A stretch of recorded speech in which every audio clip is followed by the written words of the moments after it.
Hey, welcome to the Rupert and Pinchy podcast. Over to my right of the screen is a gentleman named Isaiah, also known as Pinchy. By the way, I'm on the left side. Oh, like a goat.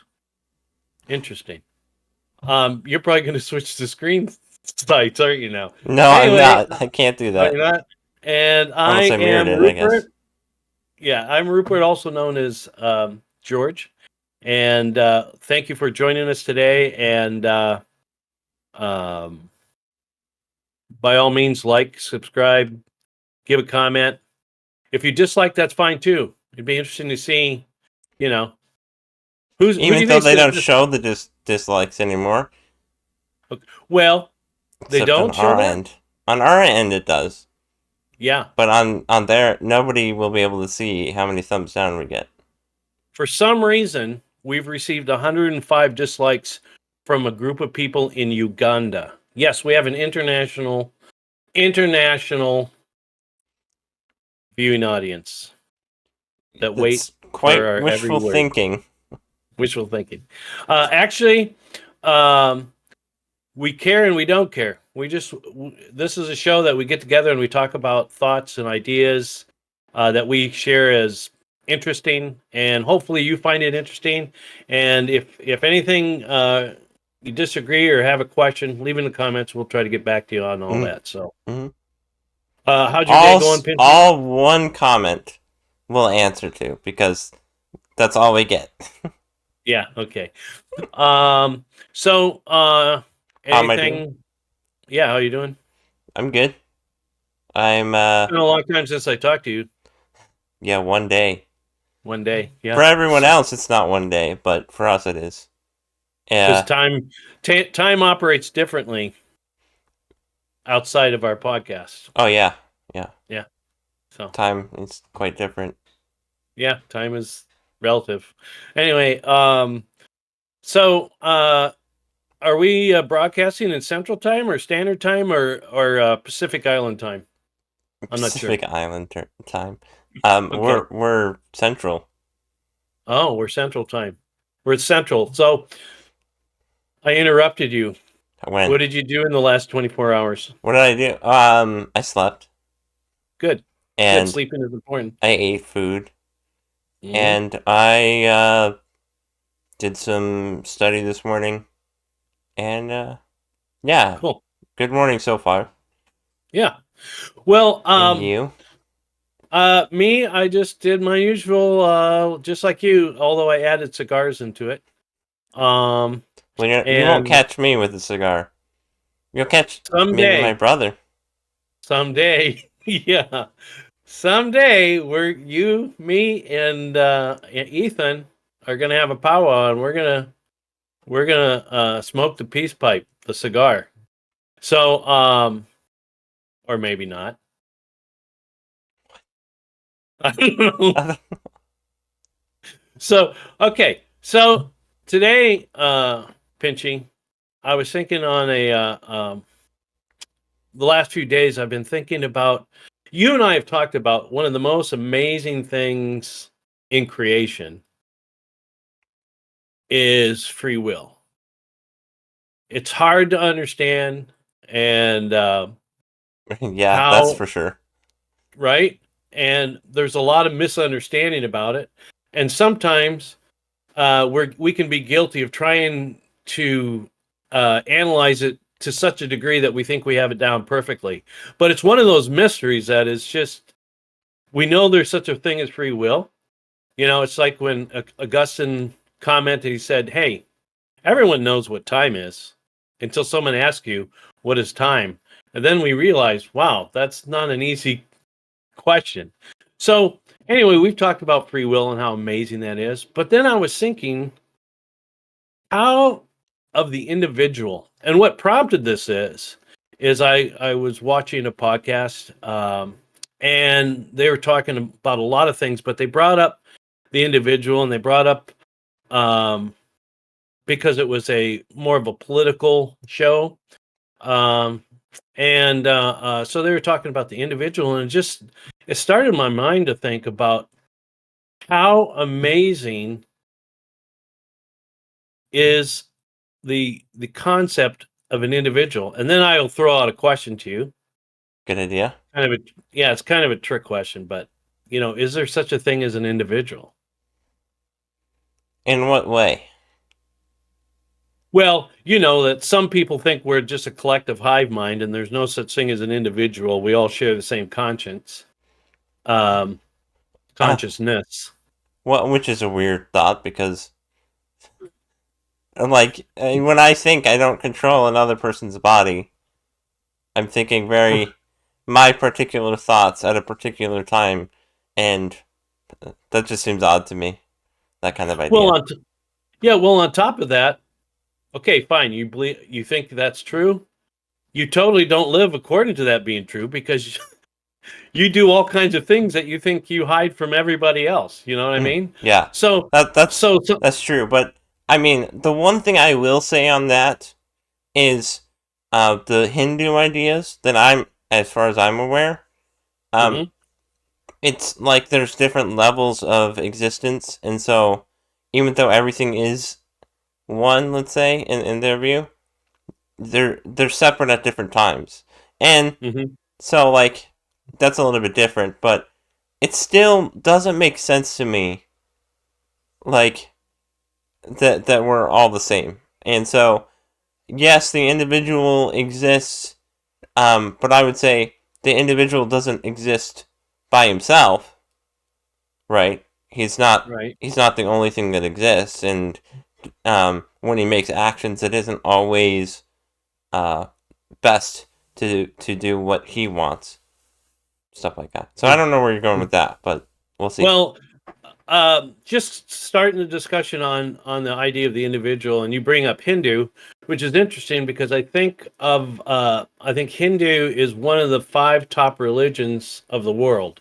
Well, I mean, there are over a billion Indians, and not every single one of them is Hindu, obviously. But I mean, obviously, if you have a billion people and they live in a place where that's predominant, then there's going to be a lot, right? You're right. Right, and so it's just I'm glad that truth is not a democratic process, right? So, well, we would be in a hell of a lot of trouble if that was the case. Right, if that was true. But going back to the individual, I was just thinking about the individual, and let me ask you another trick question. Which comes first, free will or the individual? Well, the individual that makes decisions must exist before he makes decisions based on free will choices, right? And so his will wouldn't be... I guess his will is influenced by certain factors, obviously our sin nature, but it's not deterministic, right? Right. Well, that's why I say it's kind of a trick question, and I'm leading you in the dark, and helping you trip over all the things that I set up that you would trip over. So it's kind of unfair to ask that question in a sense, but it was just to get a discussion. Free will presupposes the individual. Yeah. Right? So the individual will have to be first. But then just thinking about the individual is so strange. And then I started thinking, where am I truly an individual? What I mean by that is, and you kind of alluded to it, I'm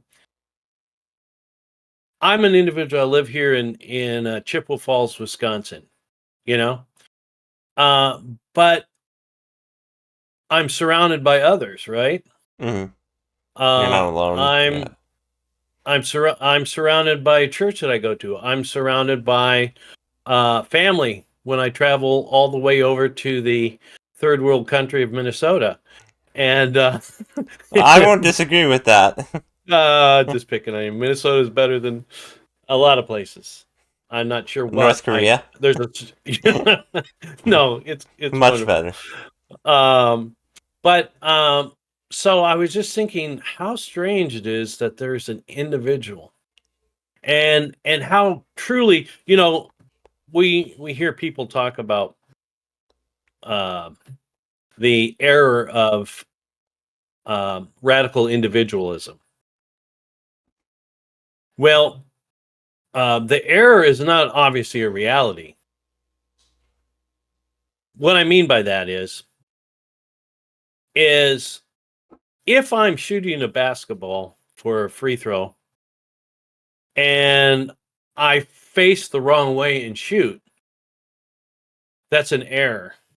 Okay. And that's in reality.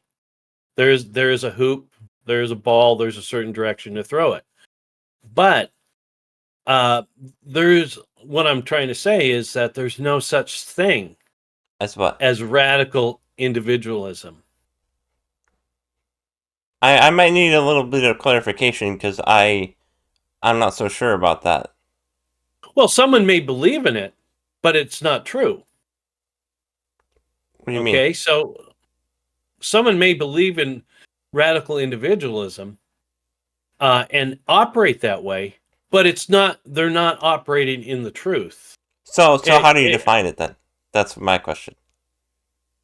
Well, the easiest way to be defined, there is one being that is a radical individual, and that is God. So hold on, you're talking about the people that hold to the error, that are incorrect. What I mean by that is the people that focus so much on the individual, and the. I'm not sure because there are radical individuals, and I don't see how they're wrong. Well, no, what I mean by this is okay, if you and me were going to take a trip and we were going to head to Des Moines, Iowa, okay? And you thought the way to get there is to go on Highway 35, and that would be correct, heading down south. But if I said, no, we need to head directly east from Minnesota. Sneeze, sorry. Bless you. It's very loud. Yeah. So that was almost like my sister Jeanette's sneeze. You think like a nuclear bomb's going to go off? That's it. It's like, hey, your head's going to explode if you don't let that out. But anyway, so what I'm saying is there's such a thing as Des Moines, Iowa. Okay, even though I'm heading east, I'm not going to get to Des Moines, Iowa, but there is such a thing as Des Moines, Iowa. So what I'm saying is radical individualism. Someone may believe that. Believe what? That's what I'm asking. That there's such a thing as radical individualism. Yeah, I know. I'm saying, what do you mean by that? Well, let's continue on and not define it yet, and maybe just a little bit later. Well, okay, we can do that. It's just a little confusing to me. Okay, so I'm proposing that there's no such thing as radical individualism, but I'm not stating that there aren't people that believe in it. So then your next question is, well, how do you find radical individualism? We'll get there. I just want you to recognize that it's not a real thing. Well, let me ask this question. Or maybe, go ahead. So it's false that the individual is the center of everything. Is that what you mean? Well, if radical individualism, I guess let's define it, that we explain ourselves. Okay. In totality. All right. Okay. And so, and those who claim to be radical individualists, they probably would never admit that they explain in totality themselves. Right. They may come something short of it, but yet they still believe in what they would call radical individualism, which I am proposing there's no such thing. There's no such thing in the universe except for God is a radical individualist who is completely. Go ahead. Clarify just the reason why I wanted to clarify with what you meant by that is because I would say that most radical individualists don't realize that they're radical individualists, and that's the term that we use to show that there's a problem with it. If it's radical, it's not necessarily a good thing.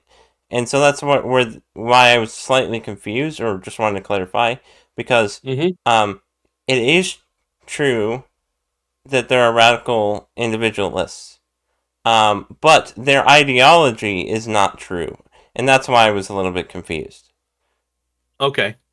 Well, and actually, so I just wanted to define a little bit, or show how some people believe that the individual um, is radical in itself, self explaining.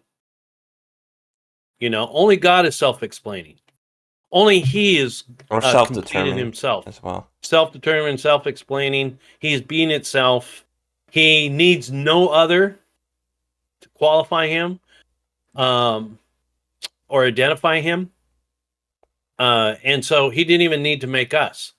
Okay. And so just in that, for the theist, or for those who believe in God, it totally eliminates the possibility of being a radical individualist, because that person is going to say, no, I didn't create myself. No, I didn't appear to my parents and say, hey, could you guys get married and have me, so that I can come into existence? No, we had no Right. choice in it. Right. And so, you know, in the 80s or 70s, there was a book called You're Okay, I'm Okay. And it's a pop psychology book. And obviously, a person could say that statement, I'm okay, you're okay, with a lot of qualification, Mm. right? But the impetus of that book, or the focus of that book, was you're okay just like you are. You know, uh, even if you're the opposite of good, you're okay. Or you're the opposite of this person morally, you're okay. No, they can't both be okay. There's a law of contradiction, or a law of non-contradiction. It's like, It's both. no. So it requires a lot of qualification. But that book, in a pop psychology book in the 80s or 70s, um, was probably addressing self-esteem. But you can't address self-esteem apart from our relationship to the Creator.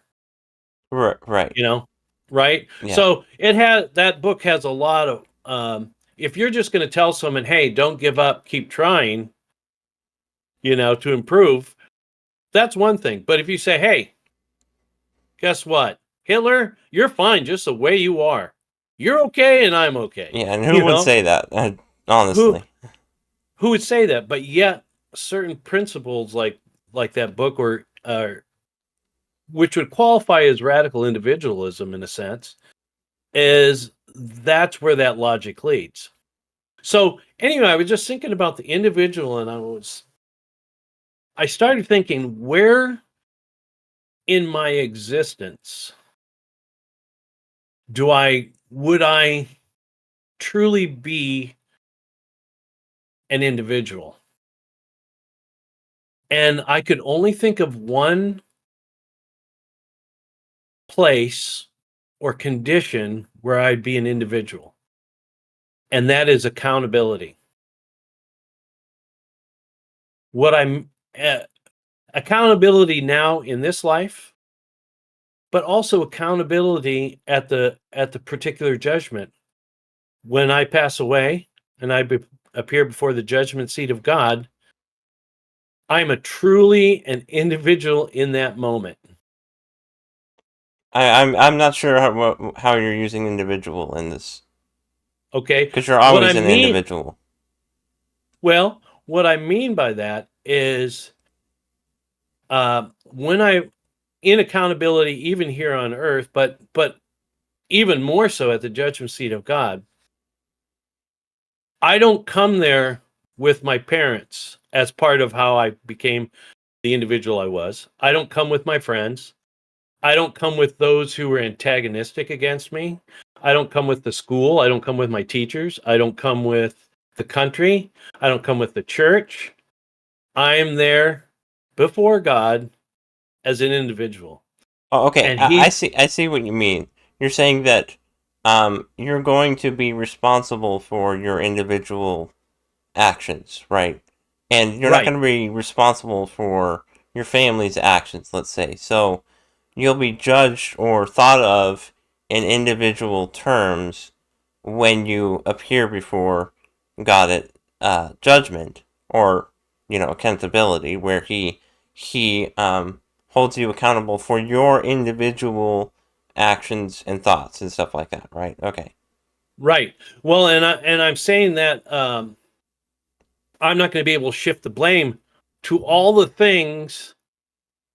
What I'm saying is that at that point of accountability, um, for that instance, in my for that instance in my existence is when I'm truly singular, because in this life we have family, we have friends, we have antagonists against us, right? We have the church either helping us or hurting us, depending upon the leadership and all those things. Um, and all those things shape me and can help me. But at the judgment seat, I stand alone, and God is not going to say, you know what, you had a really bad teacher in fifth grade. Mm, I can right. see why you failed. I'm giving you a pass. Now, we're not talking about the operation of grace and all the different things, Sure. because because it's not like, hey, if we put all the good things that you did on one side of the scale and all the bad things you did on Mm, another side of the scale, and whichever one is heavier, that's gonna be the decision. We know that's not the way it is, because of grace and the work of Christ. But yet at the same time, what we do has significant and eternal consequences. It can, you know? yeah. And so all I'm saying is, at that point, that's the only time I am I'm being dealt with as a absolute Okay. Yes. individual, okay? And then after that judgment, whether it's heaven or hell, I join another family again. I'm no longer I'm still an individual, that's why I say free will. As I was thinking, free will uh, and the individual, to me, are amazing realities. I Okay, would say so. maybe more than anything else in the created world. Um, uh, as wondrous as the created world is, the Well, fact of the go ahead. it's um the idea that God can make individual persons that have individual thoughts that are separate from one another, um, different than most animals. Like animals live by instinct. He gave us reason, um, and free will to be able to choose what we shall do, whether or not it's good or bad. Um, Even though we're directed to choose the good, he still enables us to freely choose the good or freely choose evil and contradict him. I mean, that just seems like an amazing thing to create in something else. And Well, that that's why man is at the hierarchy of, or at the top of the physical world hierarchy, right? Because of his individual characteristics that God gave him in being made in his image, you know? yeah, in his immortal soul. And whereas, and you bring up animals, and I want to go to that in a minute. But so you're at the judgment seat, and so when you go into heaven, you're still an individual, but now you're part of a family again. And then if you go the other way, you're also a part of a family, but it's a very dysfunctional family in hell. And but this is not a show on heaven or hell today, but let's talk about our time on earth. I was thinking about that. If for example, you get the recluse mountain man that wants to go live alone uh in the forest, he's still not alone.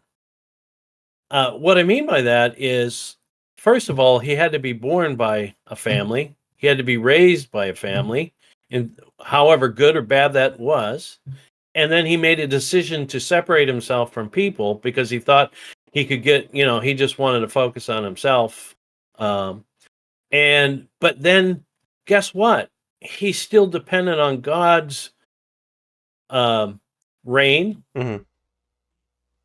as in RAIN, and fruit, plants, the animals to eat and subsist. So he's just being antisocial in a sense, Right. He can't be independent. That's not. Right. It doesn't work in any way because I mean he still has a body that God created. He still has anything on earth that God created. He's dependent on the creator for everything in that instance. And you can't escape that, right? Yeah, You can't right. escape that you're dependent on having a physical body or existing at all. You're never independent because the only possible thing that can be independent is God because he has no creator. He's the one that created, and he's being itself, like you said. And so it's about independence, right? That we're talking about because Hmm. that there was just a little bit of confusion in my mind of saying being an individual because we're all individuals and being an independent individual, which none of us are except for God. Right. And then at the same time, okay, so before we go past the recluse that's in the mountain man, so he's not really going to something. He's running from something. He's running from society. So, and I don't want to go off on a tangent here, but because we've talked about this a little bit before, that man is a social animal, right? We are built to be in community, Yes. and we're built to thrive because we need one another. We need the earth. We need water. But especially we need other people.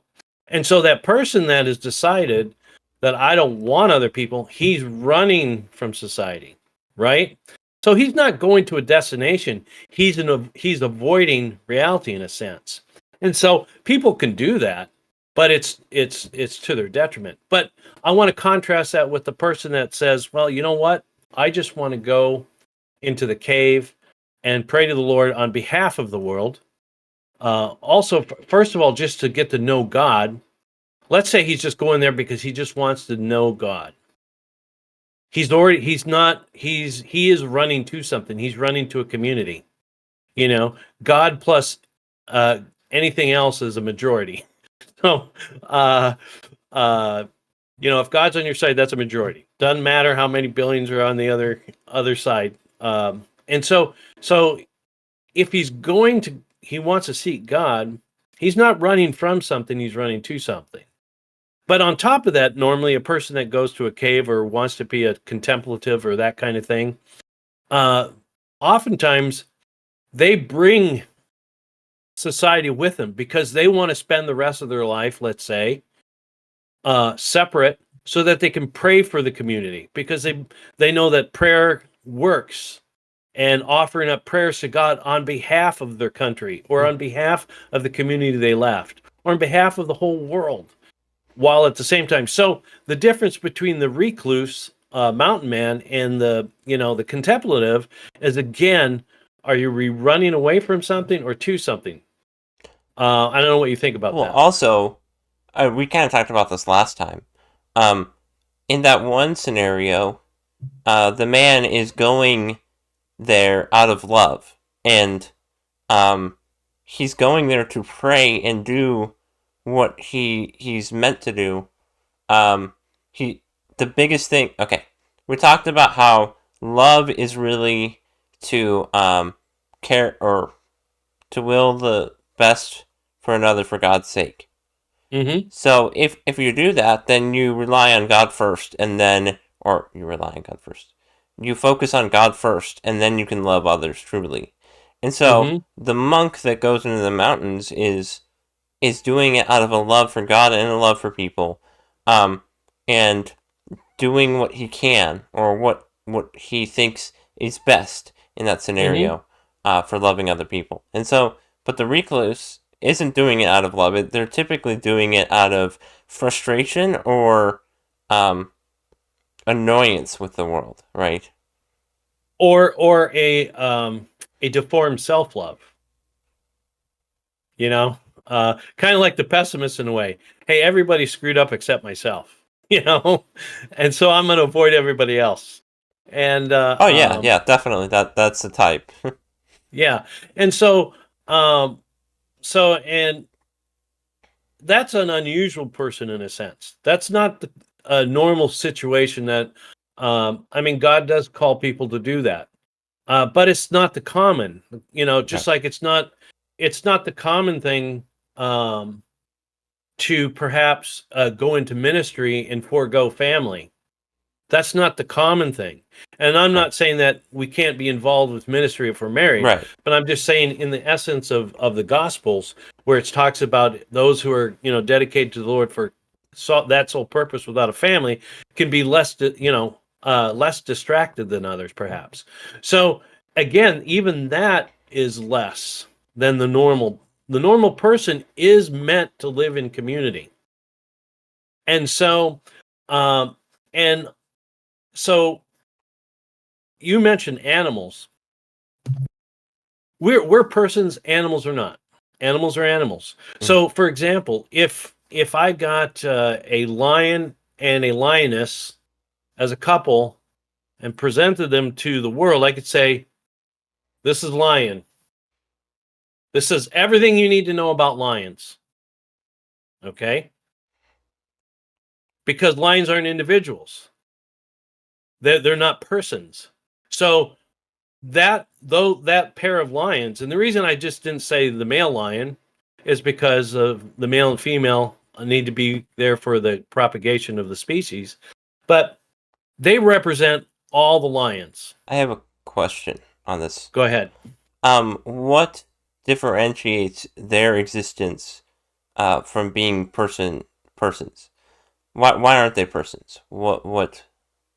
Well, let me keep going on this, and Okay. it might so so lion and lioness are there, and they represent all lions. Okay. But if you and I were to take, let's say a married couple like named Ethan and Lillian and presented them to the world, we would not say that they represent all of mankind.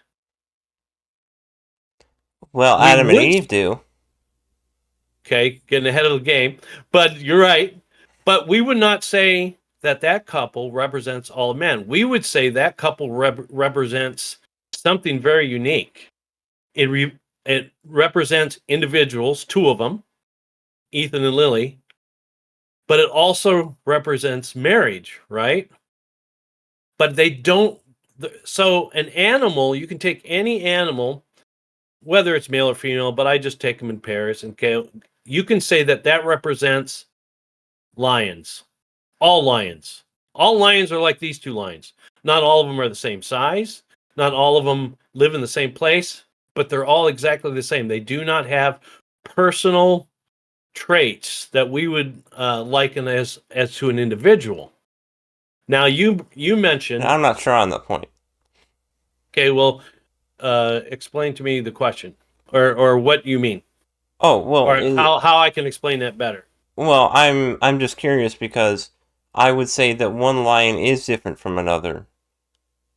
In uh, sure, instinct dictates certain things from both individual lions. I mean, they have the same predatory instincts, I would say, but one has a different threshold of this particular emotion, and the other one does, based on the fact that when something is born, it's not the same. Excuse me. It doesn't have the same. Uh, would it be nutrients gone into the reproduction of it?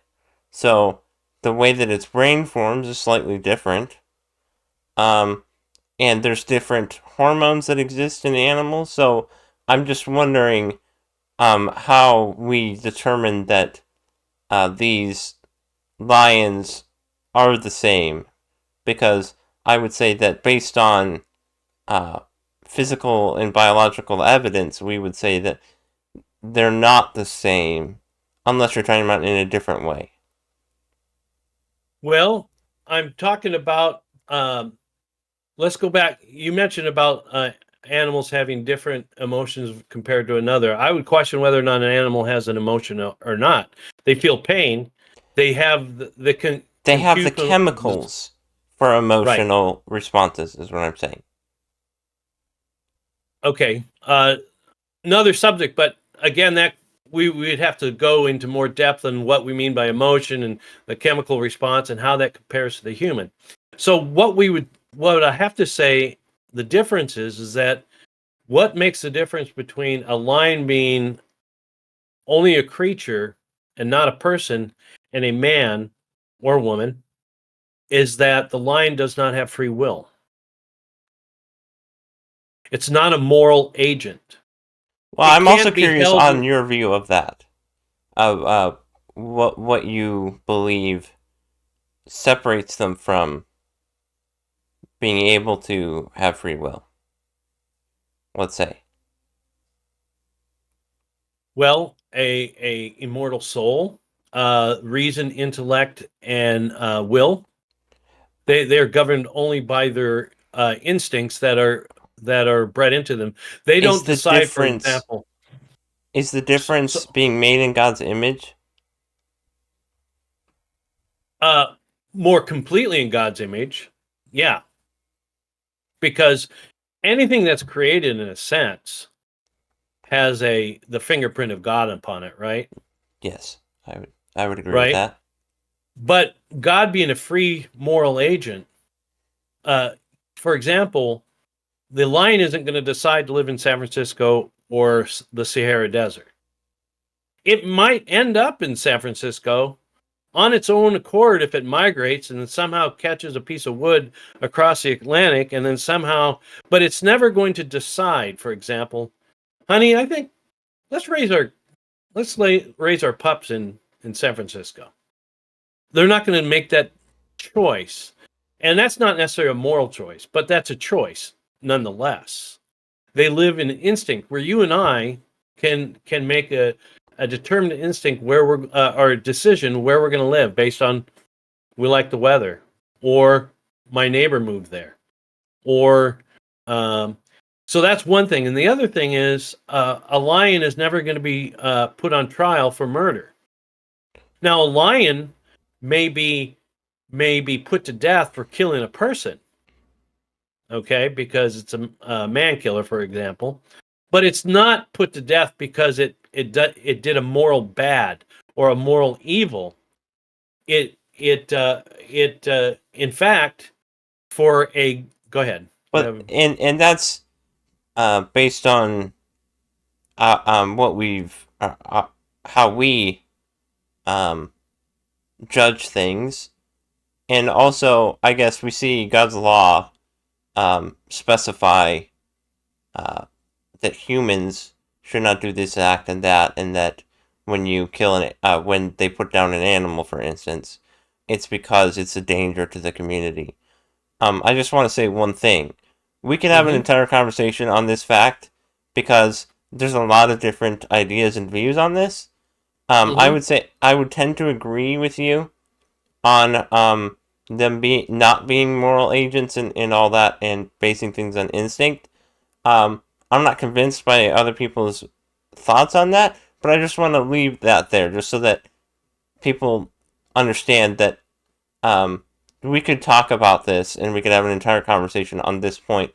And I don't want to make this entire conversation about that because I could keep asking questions about, well, how do you know that? How do you know that? And Right. so I don't want to do that. So I'm just, Yeah, yeah. because that's not. I want to go back to the individual, but to finish up, an interesting thing that occurred to me is that okay, so Mr. Lion kills Wombasa, who lives in the Sierra with his family. Wombasa is a person, and so they put Mr. Lion down.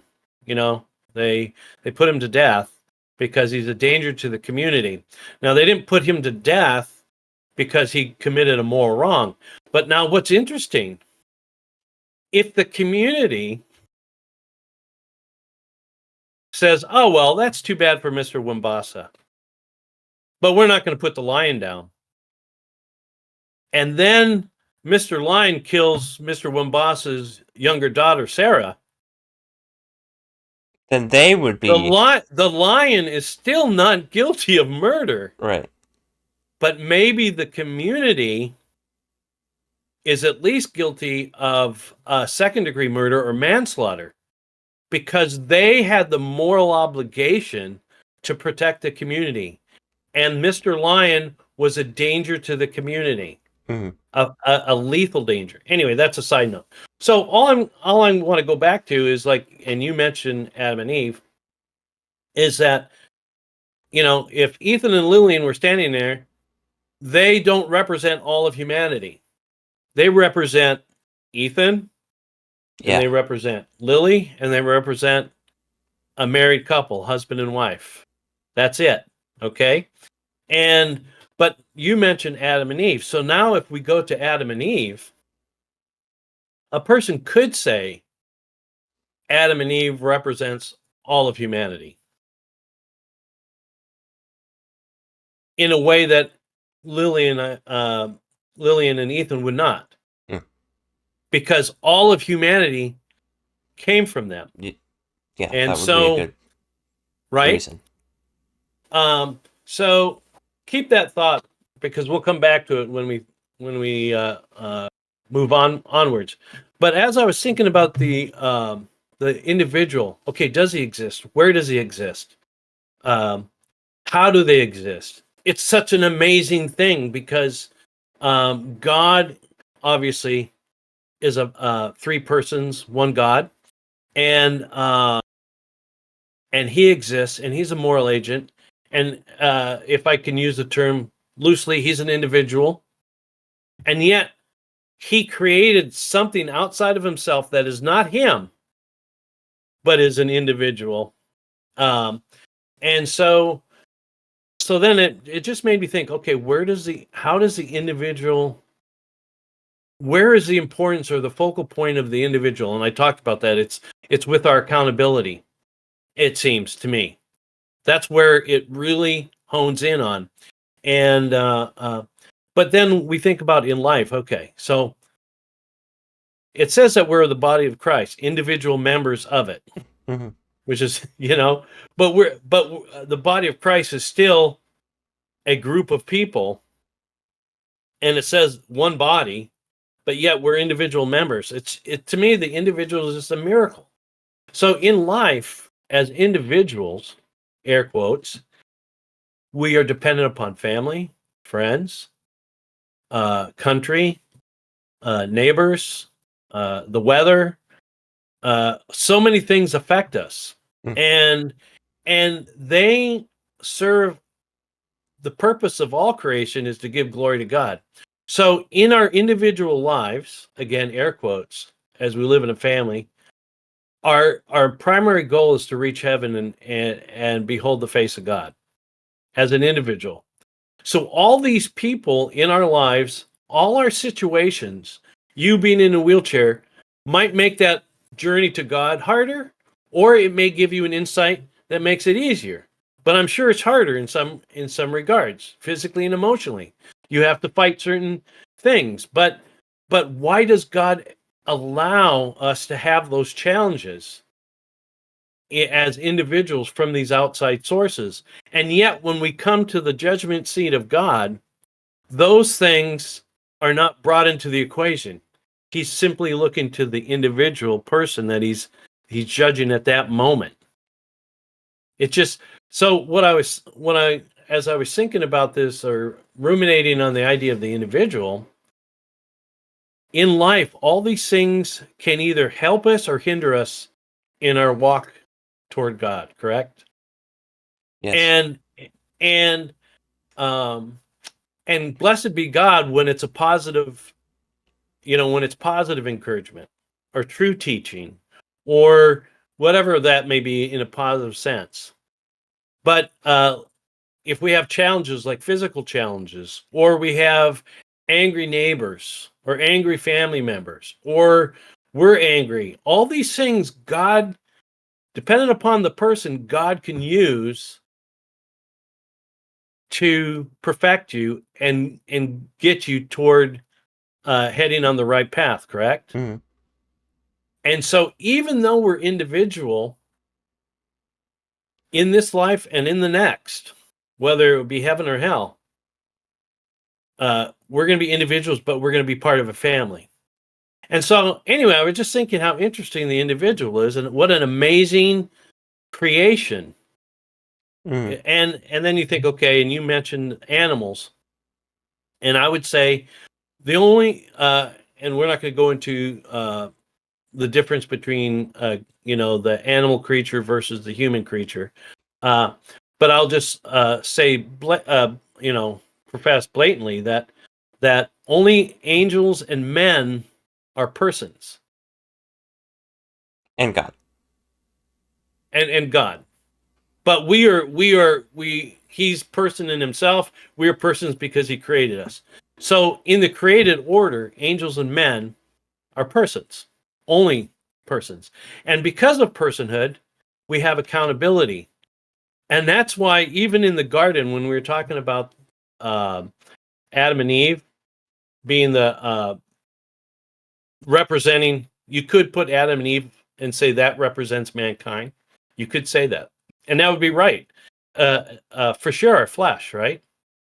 Um, but there are three people in the garden when the sin occurs in the garden. There's three people, three individuals that are called into judgment, and each one of them are rendered a judgment, not based on what somebody else did or what somebody else said. Or he rendered to Adam a judgment, he rendered to Eve a judgment, and he rendered to Satan a judgment.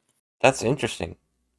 I Right? haven't thought about that because Go ahead. it's interesting because in that text we see Adam blame the woman and the woman blame the serpent, and then instead of God blame just blaming the serpent for everything, because that's how the logic would go, right? If it's not Adam Mhm. and it's Eve, and it's not Eve, but it's the serpent, then it's only the serpent that gets the punishment, right? Because they Right. couldn't be responsible. But he judges each one um, accordingly, right? And Right. Adam's not going to be good at his job anymore. I mean, Right. he's going to have Or as trouble. good. He's Yeah. not going Yeah. to be as good. The woman's going to have more trouble doing her role. And the devil, I don't know how to Not much analyze change. that one. Nothing changes Nothing because quite you changes. yeah, you actually bring up he just goes on to the next game and scam to attack God's creation. So you bring up an interesting thing is that Adam is condemned and he kind of has an excuse. Might be reasonable, might not be. We're not That's not what this podcast today is about. Eve is called into judgment.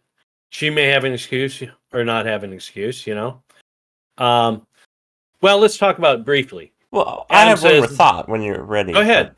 Go I ahead. just want to say that the other thing that I was thinking when I'm bringing this up is the fact that um, Adam had an opportunity to not listen to the serpent and not follow the advice of his wife.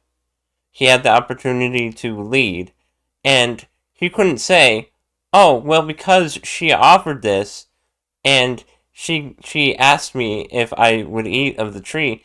Oh, well, what am I going to do? Refuse my wife?" And he doesn't have that excuse. He doesn't have an excuse because he was given a role and he was supposed to fulfill that by being the head and protecting his wife, right? And Mm-hmm. he's held Mm-hmm. responsible because he had the opportunity to um, make a choice. Am I going Mm-hmm. to listen to God or am I going to listen to my wife? Right? He had Mm-hmm. that Mm-hmm. opportunity, and it was his fault that he listened instead of listening to God. Mm-hmm. Now his wife influenced him, right? Sure. But Yeah. when and Adam's unwillingness to take the role of leadership in Eve influenced her ability to, first of all, even talk with the serpent, let alone eat the fruit. So so she was influenced by the serpent and Exactly. her husband's lack of leadership. Um, so so Adam, like you said, Adam kind of gave an excuse with not all the excuses, but he gave one of the excuses. Hmm. Oh, this woman that you gave me. Then Eve kind of gave an excuse, even though she was still more true in her excuse. I don't know. Maybe it's the same truth because Adam said, "The woman that you gave me of the fruit." That's true, right? Right, She but he did, was using it in but a blaming right. way. Yeah. Well, and so, but we could say Eve told the truth that the devil deceived me and therefore I ate. So she's telling the truth, but was she still saying you? She didn't need to bring anybody else into the picture. She could say, "Lord, you're right. I made a mistake." You know, or Adam, I failed. You know, but anyway, that's not the point of where I'm going to. So all of them gave an excuse, but guess who did not give an excuse? The devil. Right. Well, he had no one to. Well, I mean, he did blame God beforehand. He said, God it isn't being truthful to you, to Eve and Adam, but he didn't give an excuse to God. No, he didn't. Right. He didn't give an excuse to God. And the reason is because he had no excuse. He had already his decision to not follow God and reject God was permanent when he first rebelled against God. So he was set. So he's not going to blame himself. Oh yeah, the reason I did this, God, is because I fell away from you. He's not going to even because he rejected God. And so it's just interesting. He doesn't really give an excuse. So so then we look at Adam and Eve as being they gave an excuse. Part of the truth is that I was influenced by my wife, but I was also influenced by my own things, right? Same with the wife. She was partly influenced by the devil and also the inactivity of her husband, but also she's got responsibility herself. Right, she didn't have to So, act upon. She didn't have to act upon that influence. no, she actually could have said, "Hey, Adam, this snake over here is telling me something completely opposite of what you told me and what God told us."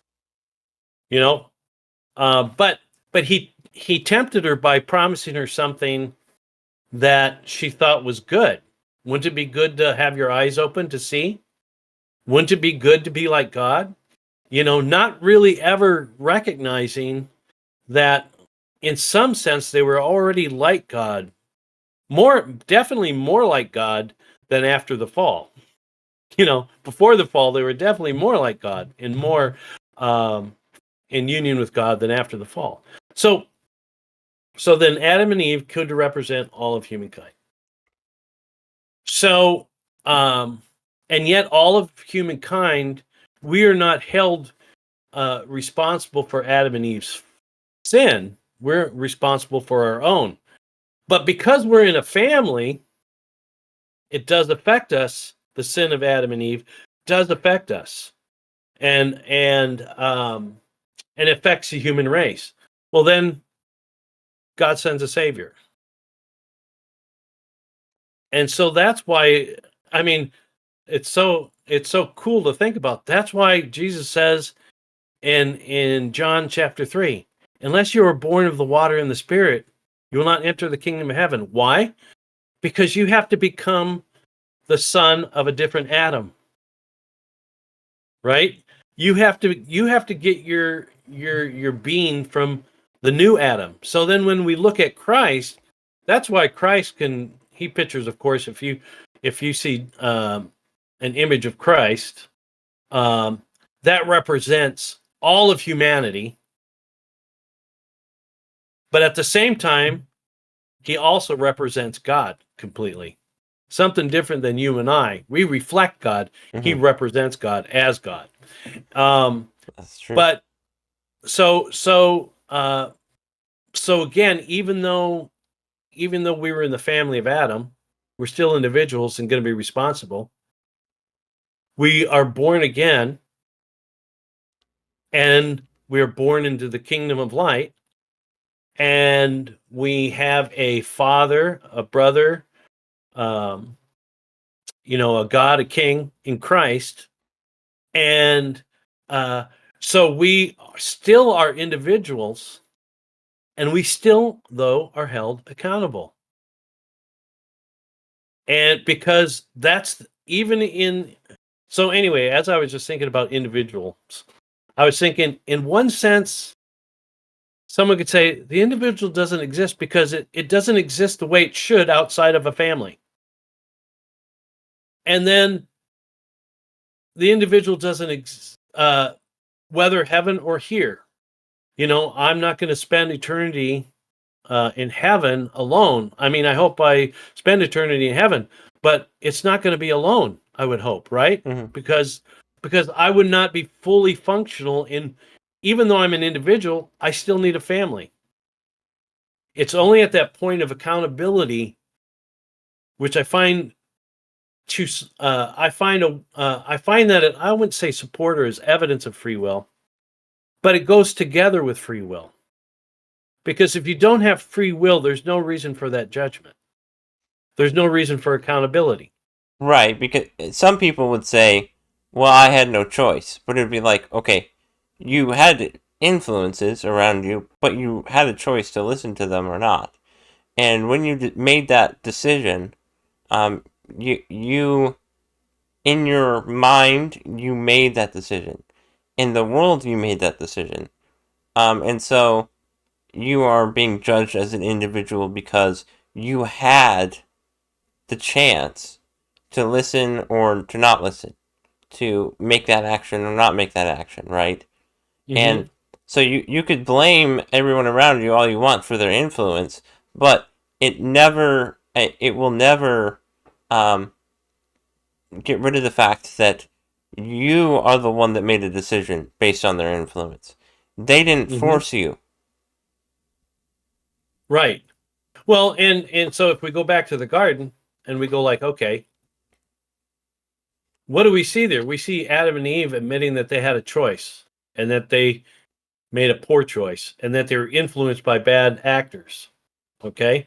But they still are held accountable for that choice that they made.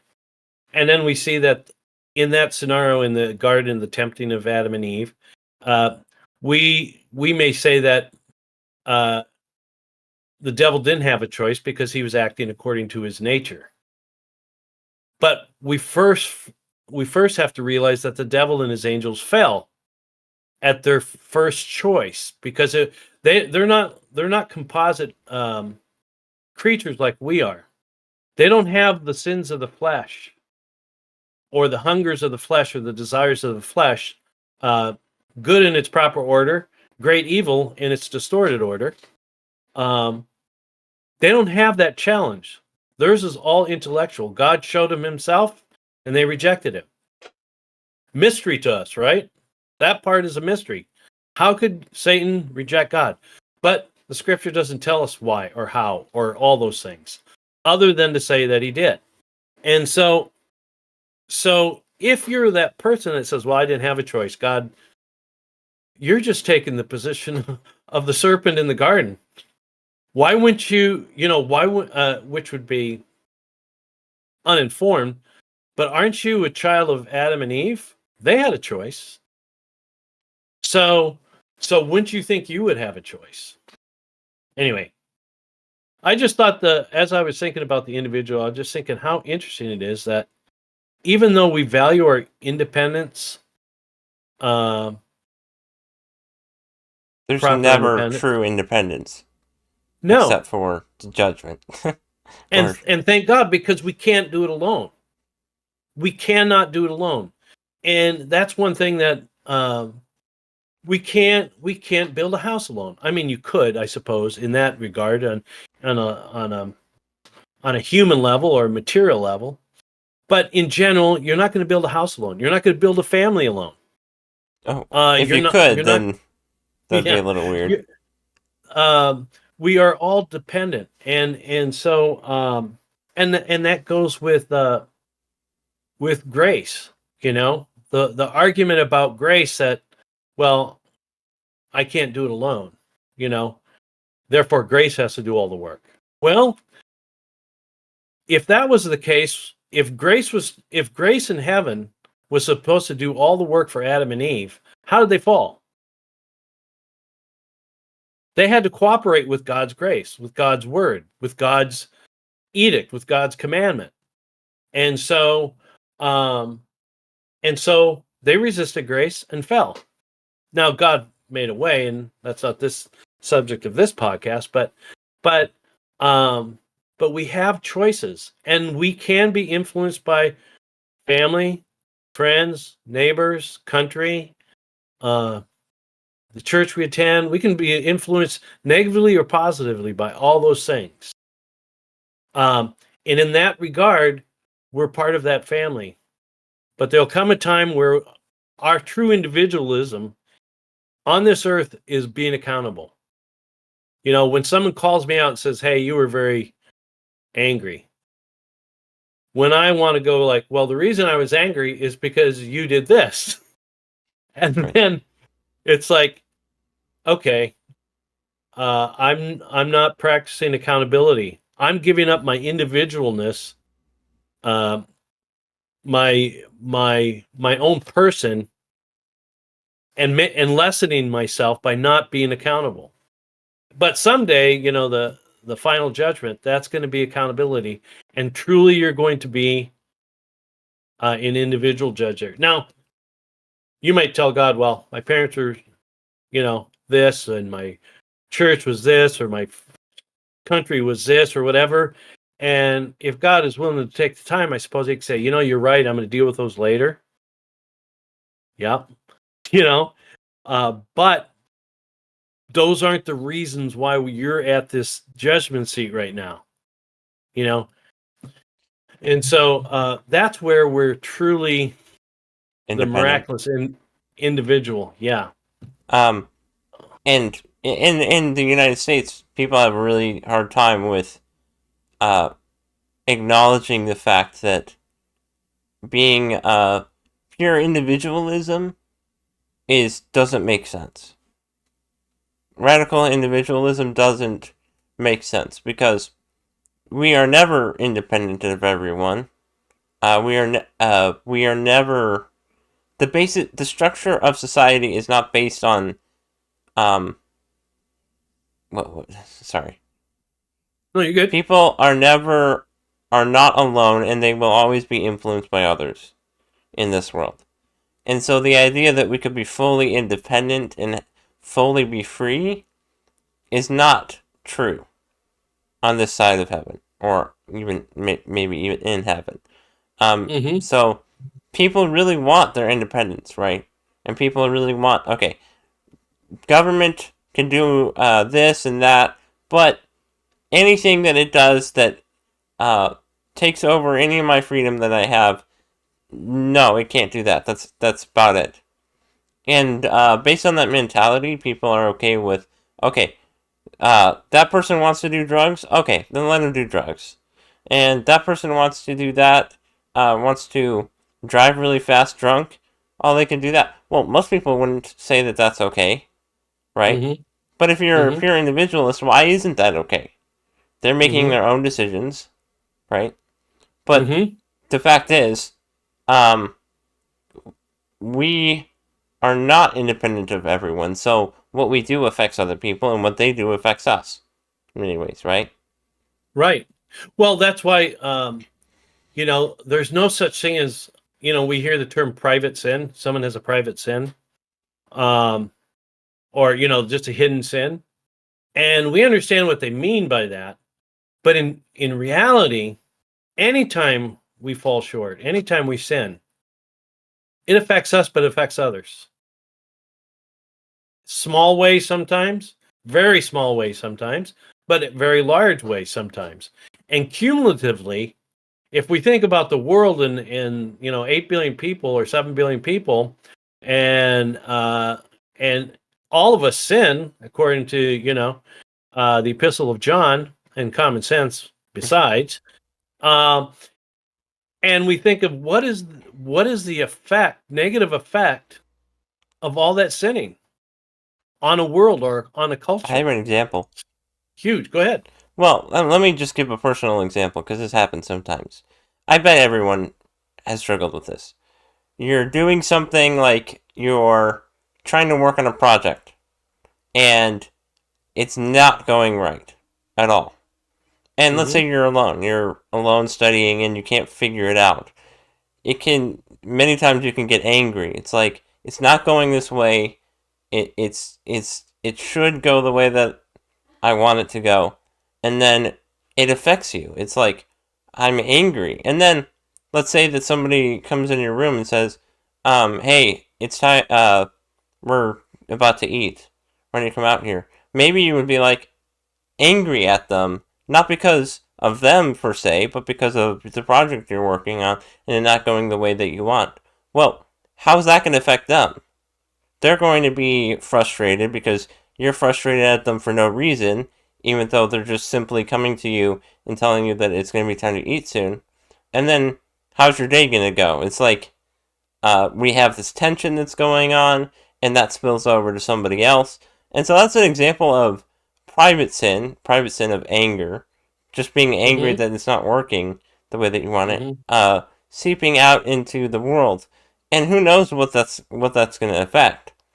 But, Mm-hmm. I mean, every individual sin that I can think of somehow affects other people, even if you don't realize it. Mm-hmm. Well, and so God allows God allows you to make those choices, right? He doesn't want you to make those choices, but he allows you to. So then you make the wrong choice. But then he does something amazing. So, and I know you've done this. Um, um, he does something amazing.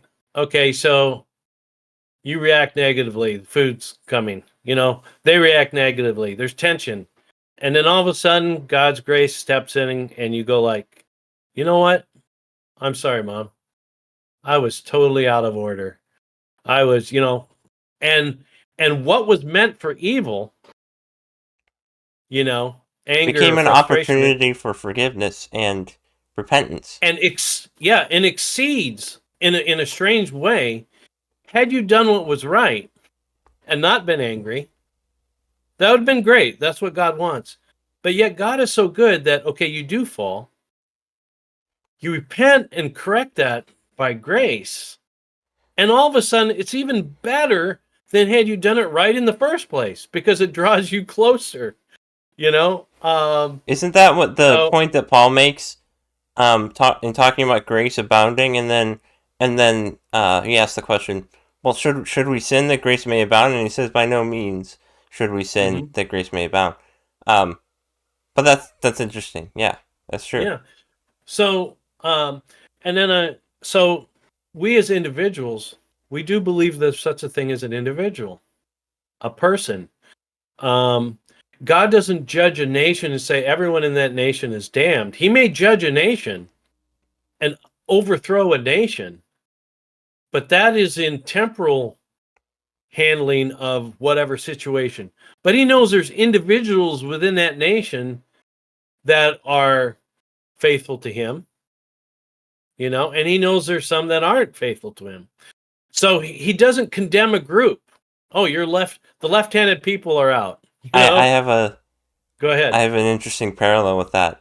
I remember in Hmm. Sodom and Gomorrah how Abraham, or not Abraham, yeah, it's Abraham. Yeah.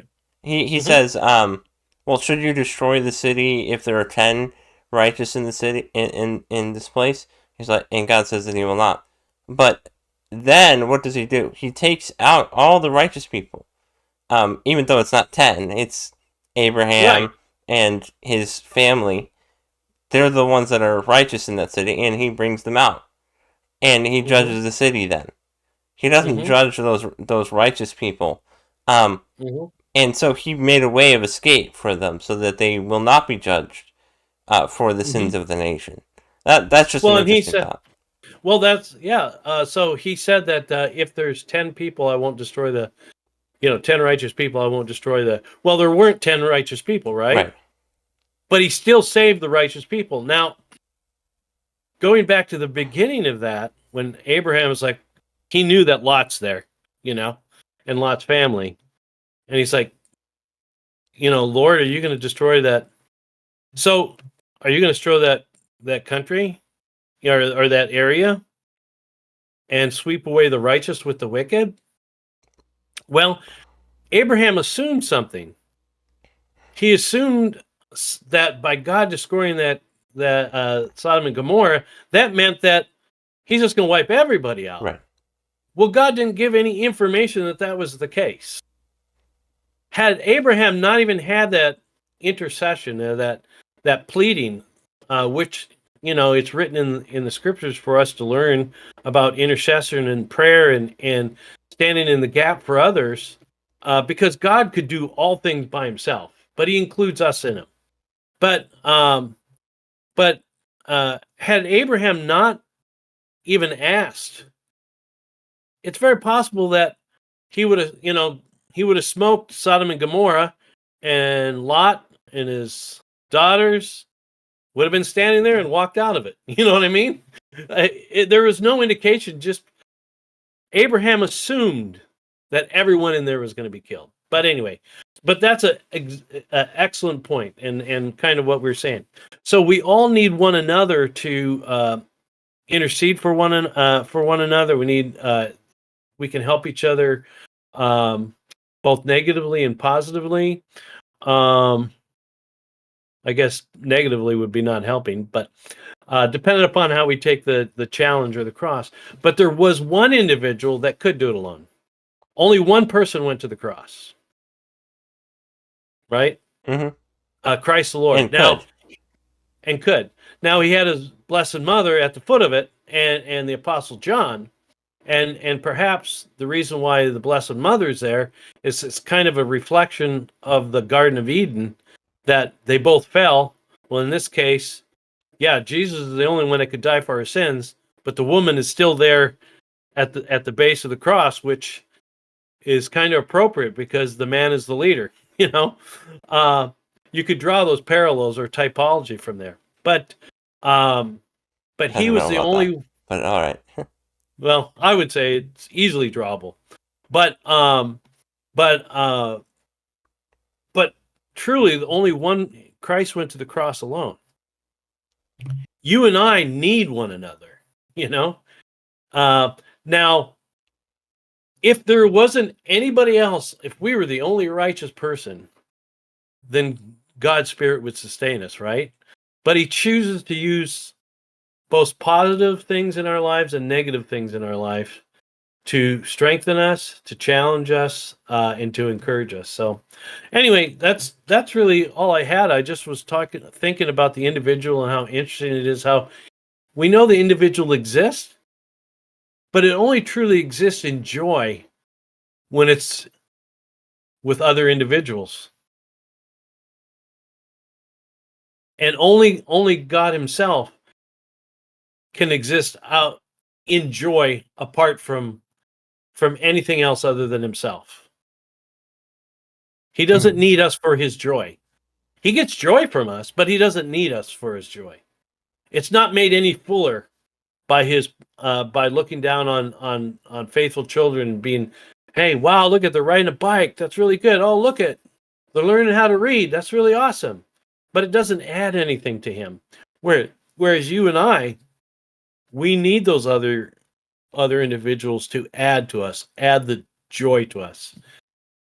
And so, in a sense, we're individuals, but in a sense, we're so dependent on other individuals. So we're not truly that radical individualism, which is really it's a very dangerous position to be in. And like you mentioned, in our country or in free countries, we tend to hyper value the individual, sometimes to the point of error. We have individual rights, but the term right includes duty. And if you're truly an individual and you believe in radical individualism, you would believe that you only owe duty to yourself. So anyway, well, it's a very very Satanist view of the world, because the lie of the devil is you can be as God on your own, right? You can be Apart independent, from God, yeah. Hmm. and you can be your own gods, and that's that's where radical individualism leads. Individualism itself isn't necessarily bad, like to say that, we have individual rights and all that. That's not necessarily bad, but to say that we are independent or fully independent, that's Hmm. not possible. Hmm. Yeah, and so maybe in closing, just there are some people that really love to be around a lot of people. That's a great characteristic to have. And then there are some people that they love to be around people, but crowds kind of overwhelm them. They're more comfortable with 101 or 103. Go ahead. Well, what's interesting is extroverts and introverts, which you're talking those different individuals. Um, Both of them need social connection. And people have this idea that introverts, well, Don't need any. don't need any. No, they want good personal relationships with smaller groups instead of with these huge groups, and then the other people want to uh, be with larger groups, right? But Hmm. that's just an interesting uh, point. It's just that introverts need people too. Well, that's coming back to our beginning topic about the recluse that goes to live on a mountain by himself. Someone will say, "Well, he's introverted." No, I would say he's perverted because uh, he's running away from something. Everyone needs another, and we talked about it in the last video, but it's a theme always that God will give to you what you seek. Okay, so if man was created to be a social animal, to live in community with a group of other individuals, that's where he would thrive on this earth. He could thrive to some degree with other individuals, and in heaven, thrive in its fullest with the saints. If that's what God or that's what man was created for, his ultimate end, his telos, then if God gave to somebody because they bought into the lie of the devil that you would only be happy if you ran things and you were alone, God will give you, oh, you want to be alone? Okay. But you won't be fulfilled. You won't be No, happy. you'll be you'll be infinitely miserable because then the reality will set in over eternity. Oh, I want a friend. There's no friends in hell. You know, there's no camaraderie. There's no. It's individuals separated from one another because of hate, envy, greed, and lust, never having any contact with another individual, yet seeing them right next to him. Well, That would be total hell. think about Dante's Inferno, how the devil is literally frozen at the bottom of hell with nobody else. And Hmm. just imagine that. That sounds like misery. But that's him being fully separated from everything. From God, from any amount of love whatsoever. But Hmm. that's because of his decision and his choice. Hmm. And he's I guess he'll be alone, I guess, in that illustration. And Hmm. Dante's Inferno isn't like the Bible or something, but it's just an interesting thought. It's 34th chapter of Maccabees. It's found, Dante's Inferno is found in the 34th book of Maccabees. But yeah, it's just a interesting book. Someone commenting on the reality of hell or how they would view it scripturally or from a metaphysical or philosophical standpoint. Well, in So, that instance, he would be a recluse, an individual that is separated from everyone else. mhm. And the most miserable. So, well, anyway, you have anything to add? Um, Pizza. Okay, pizza. All right. Well, hey, thanks, Pinchy. And I got a salute. all right, Godspeed, everyone. Have a good week.